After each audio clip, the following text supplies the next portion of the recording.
सेठ था, मेरे प्रवचन में आता था, सबसे पीछे बैठता था, बहुत पैसा था उसके पास, सबसे लास्ट में बैठता था। 10 लक्षण पर्व में आया, 8 दिन तक पीछे बैठा, किसी ने पूछा ही नहीं कि सेठ जी आगे आओ बैठो। उसने कहा यार ये सब पैसे वाले तो स्टेज पे चढ़ रहे हैं, मुझे कोई बुलाता नहीं, अब तुझे बुलाएं काहे को? कोई बात, वो तो नियम है भाई, जो जिसमें फूल लगेंगे उसमें ही पानी डालेंगे, जिसमें नागफड़ी को कौन सींचेगा? ध्यान रखिए, गुलाब को ही सींचा जाता है ना। वो आया मेरे पास, बोले महाराज आप भी धनपतियों का सम्मान करते हो, आप भी धनपतियों का नाम लेते हो, गरीबों का तो नाम ही नहीं लेते हो। मैंने कहा नहीं, मैं तो भगवान के अलावा किसी का नाम नहीं लेता ईमानदारी से। बोले नहीं, मंच पे आप बुलाते हो, जो दान करता है उसको माला पहनाते हो, उसके तालियां बजती हैं, उसको मोमेंटो देते हो। मैं 8 दिन हो गए, मुझे नहीं पूछा। मैंने कहा पूछूंगा भी नहीं। तो मैंने कहा सेठ क्या चाहता है? बोले बरसों से मैं इस शहर में हूं, कोई मेरी तरफ देखता भी नहीं है, पीछे बैठा रहता था जहां चप्पलें उतारते हैं। एक दिन उसे ना जाने क्या सनक चढ़ गई, बड़ी ऐसी सनक, 5 लाख की बोली ले ली। अरे पूरा पंडाल मुड़ के देख रहा, ये कंजूस मक्खी चूस। मक्खी चूस यदि बोली भी ले लेना तो लोगों के अंदर यही चलता, क्या मालूम देगा कि नहीं। आज तक जिसने 1 रुपया नहीं दिया है और 5 लाख की बोली, सारा पंडाल पीछे मुड़ के देख रहा है उसको। उसने कहा क्या बात है, आज तो सब मुझे देख रहे हैं, 5 लाख की बोली। बोले आइए सेठ जी आइए, पीछे क्यों बैठे हो, आगे आओ ना। स्टेज पे बुलाया, माला पहनाई फूलों की, तालियां बजी, मोमेंटो दिया, मजा आ गया। आज सेठ ने दान किया, इतना खुश हुआ सेठ। मेरे कमरे में आया, बोले महाराज तुम्हारे यहां भी राजनीति होती है क्या? मैंने कहा क्यों? बोले तुम्हारे यहां भी, मैंने इतने दिन से तो मुझे किसी ने पूछा नहीं, आज बोली ले ली, हजारों लोग मेरे लिए तालियां बजा रहे, सेठ जी सेठ जी सेठ जी सेठ जी। ये राजनीति नहीं है तो क्या है? मैंने कहा पागल है तू, ये राजनीति नहीं, ये महाराजनीति है, ध्यान रखना। राजनीति तो दिल्ली में और गांधीनगर में चला करती है, हमारे पंडाल में तो महाराजनीति चला करती है। बोले महाराज आप भी यही करते हैं क्या? मैंने कहा हाँ मैं भी यही करता हूं। तो बोले तुम में और एक नेता में क्या अंतर है? मैंने कहा बहुत अंतर है मुझ में और नेता में, यहां स्वागत होता है, सत्कार होता है। बोले आज मेरा सत्कार हुआ। मैंने कहा सेठ सत्कार तेरा नहीं हुआ, ना आज हुआ ना कल होगा। तू धनपति कल भी था और धनपति आज भी है, पैसा तेरे पास कल भी था और पैसा तेरे पास आज भी है। कल तक क्या नजारा था, लोग तुझे पलट के नहीं देखते थे, और आज क्या नजारा है, हर कोई जय जिनेंद्र करने को तैयार हो गया है। बोल जितने लोग जय जिनेंद्र कर रहे हैं इनको तू कुछ पैसा देगा क्या? बोले नहीं मैं काहे को दूंगा। तो इनका फिर भी लोग जय जिनेंद्र कर रहे हैं, कल तक कोई पूछता नहीं था। तो बोले ऐसा क्यों है, ये क्या पॉलिटिक्स है? मैंने कहा पॉलिटिक्स नहीं है, ये जो तेरा सम्मान हुआ है ना सेठ, तेरा सम्मान कोई दुनिया नहीं कर सकती है। और हकीकत में मैं पुलक सागर कहता हूं आदमी का सम्मान नहीं हुआ करता है, ध्यान रखना। मैंने कहा सेठ कल भी तू धनपति था और आज भी धनपति है, स्टेज पर यदि सम्मान हुआ है तो तेरे धन का सम्मान नहीं हुआ, जो धन का तूने दान किया है उसका सम्मान हुआ करता है, पैसों का कोई सम्मान नहीं। जो धन का तूने दान किया है सम्मान तो दान का होता है, ध्यान रखना। दान दे मन हरस विशेष, यह भाव जस पर भाव सुख। ध्यान रखना, पैसों का सम्मान नहीं होता किसी दुनिया में, पैसे छोड़ते हो ना उसका सम्मान हुआ करता है, उसकी जय जयकार हुआ करती। अभी जो माला पहन के गए 50,000 तो इनके पास पहले भी थे ना? नहीं थे? मैं बुलाता क्या तुमको? अपने घर में करोड़ों भी रखो तो कौन पूछता है, लेकिन जब उस करोड़ों में से थोड़ा दिया जाता है तो स्वर्ग के देवता भी उसको प्रणाम किया करते हैं। हमारे यहाँ जोड़ने का सम्मान नहीं होता, हमारे यहाँ छोड़ने का सम्मान हुआ। छोड़ने की कीमत है, त्यागियों का सम्मान है, ये दानियों का सम्मान है, ये जोड़ने वालों का सम्मान नहीं है। जोड़ जोड़ कर मर जाओ, कितने होंगे करोड़पति जिंदगी में दान नहीं देते, कौन पूछता है उनको? दान दे मन हर्ष विशेष, हर्ष के साथ दान दीजिए। थोड़ा सा भी दिया हुआ तर जाया करता है, मन में श्रद्धा भक्ति लेकर जो तू दान करेगा, और ऊपर वाला तेरा खजाना रातों रात भरेगा। ऊपर वाला तेरा खजाना रातों रात भरेगा। लगे कांपने हाथ, बता तू देना कब सीखेगा। जोड़ना ही जोड़ना सीखा, बटोरना ही बटोरना। मेरा तो मेरा, पड़ोसी का भी मेरा, उसका भी मेरा, बस चले तो मंदिर का भी मेरा। ध्यान रखना। लगे कांपने हाथ, बता तू देना कब सीखेगा। रोज वो तेरी लेन देन की खाता वही लिखेगा। और कैसे भुना सकेगा रे पगले, कैसे भुना सकेगा रे पगले, जब जमा ही कुछ न करेगा। ऊपर वाला तेरा खजाना रातों रात भरेगा। चंदन वाला के पास हीरे मोती होते ना, तो कोई पुलक सागर उसका प्रवचन में सम्मान से नाम नहीं ले रहा होता।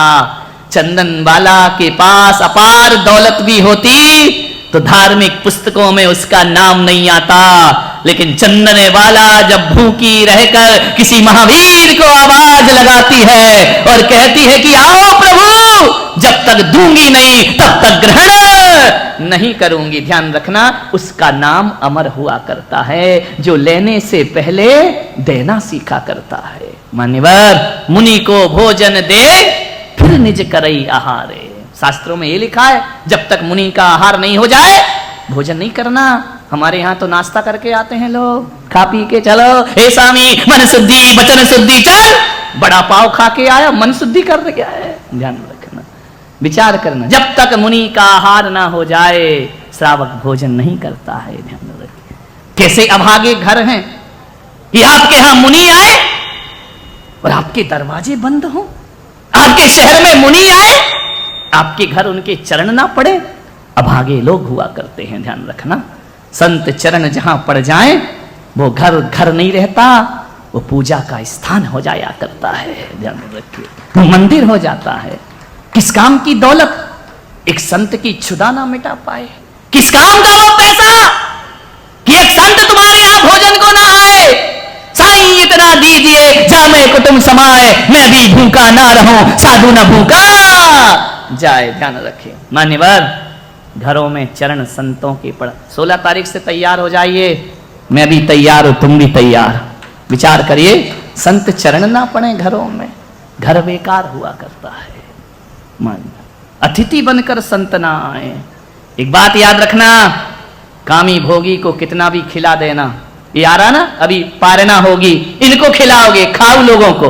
ध्यान रखिए मान्यवर, असली पारणा वो नहीं होती कि समाज आके खा के चली जाए। और असली पारणा तो तब होती है जब किसी संत का तुम्हारे घर में आगमन हो जाए। ध्यान रखिए, तपस्या की अनुमोदना वह साधना होती है। नहीं रिश्तेदार बुलाएंगे, यहां वहां के बुलाएंगे, क्या होगा? आचार्य पद्मनंदी महाराज पद्मनंदी पंचविंशतिका में लिखते हैं कि पूरी समाज को भोजन कराओ, उसमें वो आनंद नहीं आता। मुनि को एक गिलास भोजन दो, जीवन का आनंद आ जाया करता है। ध्यान रखिए, इनको क्या खिलाना है जिनने ना पर्यूषण किए, ना संयम उनके पास, ना त्याग उनके पास, उनको खिला के तपस्वियों की अनुमोदना। वाह रे भाई, ऐसे में कोई गरीब उपास करेगा जिसके पास साधन नहीं है? वो भावना भाएगा कि मैं उपास करूं? उपास करने का मतलब 2.5-3 लाख रुपए खर्च करना, ये त्याग की अनुमोदना है। ऐसे में तो मेरे धर्म में तपस्वियों की संख्या कम हो जाएगी। हर किसी का सामर्थ्य नहीं होता मेरे भाई। धनपति हो, अपने धन का ज्यादा दिखावा मत करो, ज्यादा रईसी मत दिखाओ। ध्यान रखिए, चरित्र की अनुमोदना करो। विचार करना है आपको, ये कहां की परंपरा है, कैसी खोटी परंपरा है। कोई उपास कर रहा है, तुम खाने जा रहे हो। समाज में मृत्यु भोज बंद हो गया है, समाज में ये भोज भी बंद होना चाहिए। ध्यान रखना, कोई गरीब कैसे उपास करेगा? क्या वो धर्म की साधना नहीं कर सकता? धर्म की तपस्या नहीं कर सकता? इतनी ही दौलत है तो किसी जिनालय में लगा दो, किसी गरीब को लगा दो। विचार करना है आपको, सोचना है क्या मतलब? शादी में खिलाओ, जन्मदिन में खिलाओ, उपवास में खिलाओ। कितने खाऊ हो रे तुम लोग, कहीं भी जाके खा आते हो। विचार करिए, सोचना है आपको। ये गलत कुरीतियां हैं, गलत परंपराएं हैं। हमारा पिछला तबका कभी धर्म में फिर आगे नहीं बढ़ पाएगा, ध्यान रखिए। तपस्याएं तो मत बेचो, तपस्याओं का तो ऐसा सम्मान मत कराओ, अनुमोदना करो उसके तप की, उसके साधना की। मान्यवर, मैंने बात रखी है, करना नहीं करना तुम जानो, तुम्हारा काम जाने, कहना जगाना मेरा काम है, ध्यान रखिए। करते हो नहीं करते हो, खिलाना है खिलाओ, और बुला लो, मैं फोकट वाले बहुत से भेज सकता हूं, खिला लेना। नहीं, गुरुओं को आहार दो, गुरुओं की भक्ति करो, जिनालय के प्रभावना में, धर्म प्रभावना में पैसा खर्च करो। मैंने कहा ना, कामी भोगियों को खिलाओगे तो विष्टा बनेगा, ध्यान रखना, और भगवान को चढ़ाओगे तो पूजा बन करके सामने आ जाएगा, पुण्य बनेगा जीवन का। सोचिए, आज उत्तम त्याग का दिन है। कुछ वनस्पति ऐसी हैं जो अपने फलों को दिखाती हैं, कुछ वनस्पति ऐसी हैं, कुछ ऐसी हैं जो अपने फलों को छिपाती हैं। है ना, दो प्रकार की वनस्पति, दिखाने वाली फल, अनाज, ये अपने फलों को दिखाती हैं। छिपाने वाली जमीकंद, आलू, उसकी वनस्पति उसको छुपा के रखती धरती के अंदर। लहसुन छुपा के रखती है, प्याज छुपा के रखती है, सलजम छुपा के रखती है, गाजर छुप के रहती है। बड़ी मजे की बात है, वनस्पति से शिक्षा लेना। जो अपने फल को दिखाते हैं, लुटाते हैं, उनमें बार बार फल लौट करके आते हैं। एक आम अपने फल देता है, अगले साल फिर फलों से लद जाया करता है। एक अमरूद अपने फल लुटाता है, फिर फलों से लट जाया करता है। एक केला अपने फल लुटाता है, फिर बोर की बोर लटक जाया करती है। आलू छिपाता है, ध्यान रखना, जो लुटाता है वो बार बार हरा होते रहता है, जो छिपाते हैं ना वो जड़ से उखाड़े जाते हैं, ध्यान रखना। आलू को जड़ से उखाड़ा जाता है, प्याज को जड़ से उखाड़ा जाता है, जमीकंद जड़ से उखाड़ी जाती है। जो लुटाते हैं उनके पास लौट लौट करके आते हैं, और जो जोड़ते रहते हैं वो जड़ से उखाड़ दिए जाते। जमीकंद कोई तोड़ता है क्या? उखाड़ते हैं जमीन से। जोड़ जोड़ के मत रखो, डॉक्टर उखाड़ लेगा। जिस दिन एक झटका लगेगा ना, तिजोरी खाली करा लेगा, ध्यान रखना। दामान ले जाएगा, लाओ इधर लाओ, कंवर साहब जय हो तुम्हारी, ध्यान रखिए। ले जाएगा और बुराई करेगा, ध्यान रखना। संत लेगा तो बुराई नहीं करता है।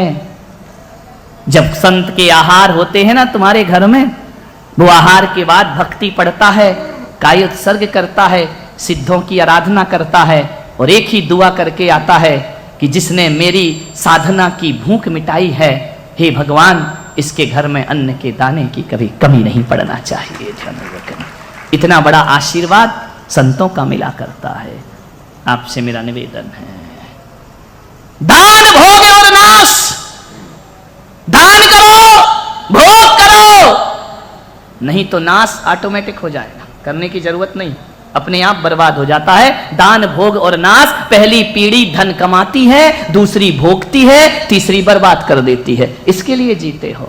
3 पीढ़ी से ज्यादा धन नहीं जाता आगे कभी, तीसरी पीढ़ी में धन बर्बाद हो जाया करता है। जिंदगी को संभाल करके जियो। मान्यवर, आपसे निवेदन करना चाहूंगा, आज उत्तम त्याग का दिन है। त्याग मुनि महाराज करते हैं, दान श्रावक किया करता है। हम दान नहीं कर सकते हैं, हम त्याग कर सकते हैं। तुम त्याग नहीं कर सकते, तुम दान कर सकते हो। दान और त्याग में थोड़ा अंतर है। दान अपनी वस्तु का किया जाता है, दान के लिए पदार्थ होना जरूरी है, त्याग के लिए जरूरी नहीं है, ध्यान रखिए। दान उत्तम से उत्तम वस्तु का किया जाता है, त्याग निकृष्ट चीजों का किया जाता है। कुछ चीजें संसार में ऐसी हैं जिनका केवल दान होता है, उनका त्याग नहीं हो सकता है। कुछ चीजें संसार में ऐसी हैं जिनका केवल त्याग हो सकता है, उनका दान नहीं हो सकता है। और कुछ चीजें संसार में ऐसी हैं जिनका त्याग भी हो सकता है, उनका दान भी हो सकता है। हैं कौन सी चीजें मालूम है? जिसका त्याग हो पर दान नहीं कर सकते। क्रोध का क्या करते हो? दान या त्याग? बोलो। मान का? किसी को बोला मेरा थोड़ा सा क्रोध तुझे दान में देता हूं, दे सकता है क्या कोई? क्रोध का दान नहीं होता, कसायों का दान नहीं होता, कसायों का त्याग किया जाता है, राग देश का त्याग किया जाता है। कोई ये थोड़ी बोलता है कि ले भैया तू मेरे घर आया है एक डिब्बा राग ले जा, कोई बोलता है क्या? नहीं, राग देश का त्याग होता है, कसायों का त्याग होता है, इनका दान नहीं कर सकते जीवन में। विचार करिए, दान किसका होता है? किसी का त्याग होता है, दान नहीं। राग देश का त्याग हो सकता है लेकिन दान नहीं हो सकता है। ज्ञान दान, ज्ञान का दान होता है, ज्ञान का कोई त्याग कर सकता है? बोलिए। इसलिए मैंने कहा मैं मुनि हूं, मैं दान कर सकता हूं ज्ञान का। अभय दान, अभय का त्याग नहीं होता है। राग देश का त्याग होता है, दान नहीं। ज्ञान का दान होता है, त्याग नहीं। अभय का दान होता है, त्याग नहीं। कुछ चीजें ऐसी हैं जिनका दान भी होता है, त्याग भी होता है। रुपया पैसा, समझ में आ रहा? इसका दान भी कर सकते हो और महाराज बनने की बुद्धि आ गई तो त्याग भी कर सकते हो। मकान दान भी कर सकते हो, त्याग भी कर सकते हो। कर सकते हो या नहीं? विचार करिए। आपसे मेरा निवेदन है, त्याग बड़ा है, दान छोटा है। दान में दो लोग चाहिए, एक लेने वाला और एक देने वाला। त्याग में दो नहीं चाहिए, अकेले ही तीनों लोग की संपदा का त्याग कर सकते हो, इसमें कोई समस्या की बात नहीं है। मान्यवर, जब भी दान करो ना, त्याग भाव से दान करना। पहली शर्त दान की जो आपको परलोक में सुख देगा, त्याग भाव से दान करना। नाम के लिए दान मत करना, त्याग के लिए। सौभाग्य समझना कि मुझे ऐसा किसी को नीचा दिखाने के लिए दान मत करना कि हम बड़े और तुम छोटे, हम इतना दान करते हैं। मान के हाथी पे मत बैठ जाना जाकर के। मान्यवर, अहंकार के लिए दान मत करना, बदले की भावना के लिए दान मत करना कि मैं तुम्हें इतना दे रहा हूं, तुम मुझे इतना दे देना। नहीं, ये सारा दान आपका व्यर्थ हो जाएगा। कैसे दान करना? सौभाग्य से दान करना। संत ने कह दिया एक सामान यहां लाइए, सौभाग्य रोम रोम रोमांचित हो जाए कि गुरुओं ने हमें इसे योग्य समझा। दान मत भूलना कभी जिंदगी में। एक संत हुए रामकृष्ण परमहंस, बहुत बड़े संत हुए वैदिक परंपरा में।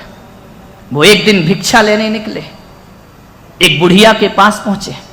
भिक्षाम देही, जो तेरे पास हो मेरे पात्र में डाल दे। उस दिन बुढ़िया के पास कुछ नहीं था। दुर्भाग्य तो देखो, खाने का भोजन नहीं, पीने का पानी नहीं।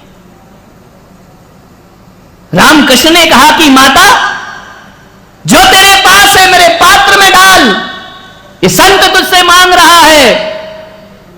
बुढ़िया ने नजरें झुका ली, ना कर नहीं सकते, है कुछ भी नहीं, संत मांग रहा है। आंखों में आंसू। बोले मां, क्या तेरे घर से मैं खाली लौटूंगा? उसने कहा संत जी, मेरी गरीबी का मजाक मत बनाओ, मेरे पास आज कुछ भी नहीं है। रोटी भी होती तो मैं तुम्हें दे देती, आज मेरे पास कुछ भी नहीं है। संत ने कहा मां ऐसा मत बोल, जो है दे। अंदर गई रसोई में, सब डिब्बे खाली पड़े, सब बर्तन खाली पड़े, क्या दे दूं मैं तुमको? रामकृष्ण ने कहा मां खाली नहीं जाऊंगा, कुछ तो चाहिए। सोच में पड़ गई वो बुढ़िया। संत रामकृष्ण ने कहा मां, जिस आंगन में तू खड़ी है उसकी धूल मेरे पात्र में डाल दे। बुढ़िया ने कहा संत जी, ये कैसा मजाक है? धूल तेरे पात्र में डाल दो, क्या करोगे धूल का? संत ने कहा माता, मैं क्या करूंगा ये सोचना दानी का काम नहीं है। दानी का काम तो देना होता है। यदि मैं दुरुपयोग करूंगा तो मुझे सजा मिलेगी, तुझे मिलने वाली नहीं है। ये मिट्टी मुझे दे दे। मिट्टी कैसे दे दूं? रामकृष्ण परमहंस ने कहा कि मां, मैं जानता हूं कि मिट्टी मेरे किसी काम ना आएगी, लेकिन यदि तूने एक मुट्ठी राख मेरे पात्र में डाल दी, ये तेरे बहुत काम आएगी। बोले क्या काम आएगी? तो रामकृष्ण परमहंस ने कहा, मां आज तेरे पास नहीं है तो तू ना कह रही है, कल आऊंगा, कल तेरे पास नहीं होगा तब भी तेरे मुंह से ना निकलेगा। मां ये मिट्टी डाल, अपनी जुबान को ना कहने के संस्कार मत दे, क्योंकि आज नहीं है तो ना कह रही है, और ये ना की आदत पड़ गई ना तो जब होगा तब भी तेरे मुंह से ना ही निकलेगा। बात पैसों की नहीं, बात संस्कारों की है। यदि तेरी जुबान ने ना कहने की आदत डाल ली तो होने के बाद भी तेरे मुंह से ना निकले। ध्यान रखना, जिनके पास नहीं है वो ये ना बोलें कि हम नहीं देंगे, अरे जो है वह दीजिए, नहीं तो ये ना कहने की आदत जिंदगी को बर्बाद कर देगी।